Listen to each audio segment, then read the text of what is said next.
तर महाविकास आघाडीतली बिघाडी आता वाढण्याची शक्यता आहे आणि त्याचं कारण आहे ठाकरे गट आणि समाजवादी पक्ष। महाराष्ट्र समाजवादी पक्ष म्हणजे भाजपची बी टीम आहे अशी टीका आदित्य ठाकरे यांनी अबू आझमींवर केली आहे। समाजवादी पक्षाने कालच ठाकरेंच्या भूमिकेवर नाराजी व्यक्त करत ते महाविकास आघाडीतून बाहेर पडण्याचे संकेत दिले।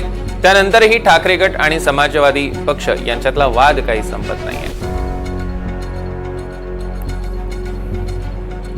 बोलायचं नाहीये, हे जे कालचं ट्विट होतं ते आधी पण करत आले, पण महत्त्वाची गोष्ट ही आहे की कुठच्या विषयाला किती खेचून न्यायचं, भाजपची बी टीम म्हणून वागायचं का, हा एक प्रश्न पडतोच। पण मला वाटतं हा विषय लांबवायचा नाही आहे। आमची जी भूमिका आहे ती स्पष्ट आहे।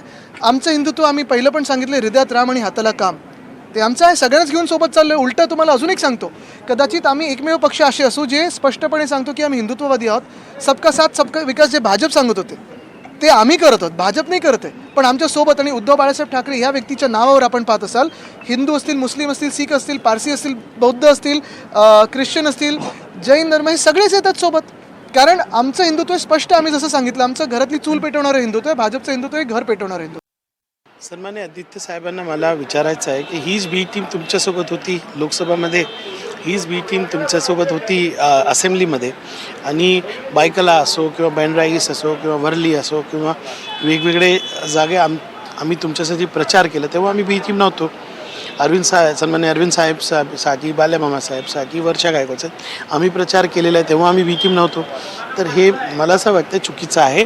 आम्ही या संबंधामध्ये काँग्रेस आणि राष्ट्रवादी आणि शिवसेनाचे वरिष्ठ नेत्यांसोबत बसून चर्चा करू, हा आमची भूमिका आहे।